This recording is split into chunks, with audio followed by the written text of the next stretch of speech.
7 ತಲೆಮಾರುಗಳಿಂದ ಪೂಜಿಸುತ್ತಾ ಆರಾಧಿಸಿಕೊಂಡು ಬರುತ್ತಿರುವಂತಹ ಪುರಾತನ ಕ್ಷೇತ್ರವನ್ನು ಇಂದು ಕ್ಷೇತ್ರ ಮಹಿಮೆಯಲ್ಲಿ ನೋಡೋಣ ಬನ್ನಿ.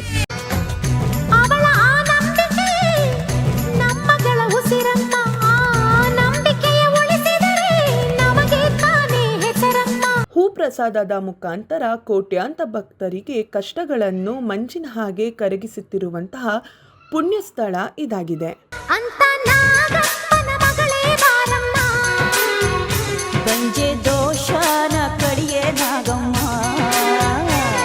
ಕೇವಲ ಅಮಾವಾಸ್ಯೆ ಹುಣ್ಣಿಮೆಯಂದು ಮಾತ್ರ ತೆರೆಯುವಂತಹ ವಿಶೇಷ ದೇಗುಲವಿದು. ಇದೇ ನೋಡಿ ಶ್ರೀ ಸರ್ಪಶಕ್ತಿ ನಾಗದೇವತಾ ಕ್ಷೇತ್ರ. ಬಟ್ ಇಲ್ಲಿಗೆ ಬಂದಾಗಿನಿಂದ ತುಂಬಾ ವಾಸಿ ಆಯ್ತು, ಮೇಲಾಯ್ತು.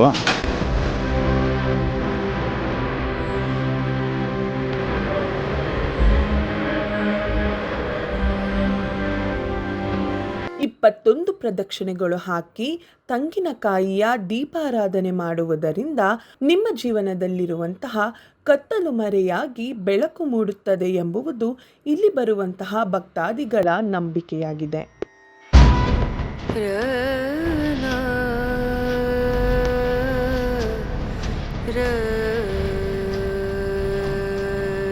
ಪ್ರದಕ್ಷಿಣೆ ಹಾಕಿ ನೀನು ತೆಂಗಿನಕಾಯಿಯಲ್ಲಿ 21 ಪ್ರದಕ್ಷಿಣೆಗೆ ತುಪ್ಪ ದೀಪ ಹಚ್ಚಿದ್ರೆ ವಾಸಿ ಆಗುತ್ತಾ? ಗೋಪ್ರಸಾದ ಕೊಡು.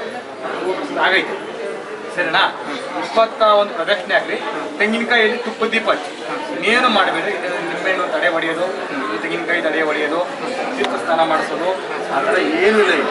ನೀವು ಭಕ್ತಿಯಿಂದ ಅಮ್ಮನಿಗೆ ಯಾವ ಥರ ಪೂಜೆ ಮಾಡ್ಕೊಂತೀರೋ ನೀವೇ ಸ್ವತಃ ಬಂದು ಪೂಜೆ ಮಾಡ್ಕೊಂಡು ತೆಂಗಿನಕಾಯಿಯಲ್ಲಿ 21 ಪ್ರದಕ್ಷಿಣೆ ಹಾಕಿ ತುಪ್ಪ ದೀಪ ಹಚ್ಚೋದ್ರಿಂದ ನಿಮ್ಮ ಸಮಸ್ಯೆಗಳ ಬಗ್ಗೆ. ಮಕ್ಕಳಿಲ್ಲದವರಿಗೆ ಚರ್ಮ ಸಮಸ್ಯೆಗಳಿಂದ ಬಳಲುತ್ತಿದ್ದರೆ ಅಥವಾ ಕಂಕಣ ಭಾಗ್ಯ ತಡವಾಗಿದ್ದರೆ, ಕೋರ್ಟ್ ಕಚೇರಿ ಹೀಗೆ ಸಾವಿರಾರು ಸಮಸ್ಯೆಗಳಿಗೆ ಒಂದೇ ಸ್ಥಳದಲ್ಲಿ ನಿಮಗೆ ಪರಿಹಾರ ಸಿಗುತ್ತದೆ.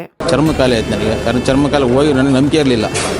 ಆಮೇಲೆ 3ನೇ ವಾರ ಬಂದು 21 ಸುತ್ತಾಗ್ತೆ, ತಿರುಗಿ 4ನೇ ವಾರ ಬಂದು ಸುತ್ತಾಗ್ತದೆ, 5ನೇ ವಾರಕ್ಕೆ ನೋಡಿದ್ರೆ ಫುಲ್ ಕ್ಲಿಯರ್ ಆಗೋಯ್ತು.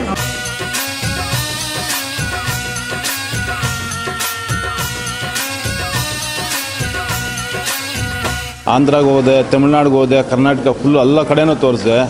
ಬ್ಲಡ್ ಚೆಕಪ್ಪು ಎಲ್ಲ ಮಾಡಿಸಿದೆ, ಎಲ್ಲೂ ಏನೂ ಪ್ರಾಬ್ಲಮ್ ಇಲ್ಲ. ಬಟ್ ಎಲ್ಲ ನಾರ್ಮಲ್ ಬರ್ತಾಯಿದೆ, ಏನಂತ ಗೊತ್ತಾಗಿಲ್ಲ. ಡಾಕ್ಟ್ರು ಯಾರೂ ರೆಸ್ಪಾನ್ಸ್ ಕೊಡಲಿಲ್ಲ. ಬಟ್ ಇಲ್ಲಿ ಯಾರೋ ನನ್ನ ಫ್ರೆಂಡ್ ಒಬ್ಬರು ಟೇಕಲ್ ಕಡೆ ಒಬ್ರು ಹೇಳಿದರು. ಬಟ್ ಇಲ್ಲಿಗೆ ಬಂದಾಗಿನಿಂದ ತುಂಬ ವಾಸಿ ಆಯಿತು, ಮೇಲಾಯಿತು.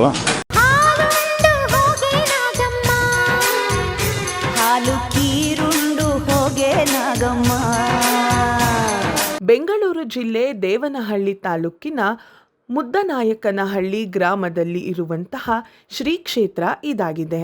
ಇನ್ನು ಇದೇ ತಿಂಗಳು 17ನೇ ತಾರೀಕು ಸೋಮವಾರದಂದು ನಾಗರ ಪಂಚಮಿ ಹಬ್ಬದ ಪ್ರಯುಕ್ತ ಅಮ್ಮನವರಿಗೆ ಪ್ರದಕ್ಷಿಣೆ ಮತ್ತು ಅಮ್ಮನವರಿಗೆ ಪ್ರಾಕಾರೋತ್ಸವ ಮತ್ತು ಅಮ್ಮನವರಿಗೆ ವಿಶೇಷ ಪೂಜೆ, ಮಂಗಳಾರತಿ ಹಾಗೂ ಹೆಣ್ಣು ಮಕ್ಕಳಿಗೆ ಅರಿಶಿನ ಕುಂಕುಮ ಸೀರೆ ನೀಡಲಾಗುತ್ತದೆ.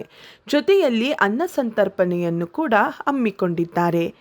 ಬನ್ನಿ, ಹೆಚ್ಚಿನ ಸಂಖ್ಯೆಯಲ್ಲಿ ಭಕ್ತಾದಿಗಳು ಒಗ್ಗೂಡಿ ಹಬ್ಬವನ್ನು ಆಚರಿಸೋಣ.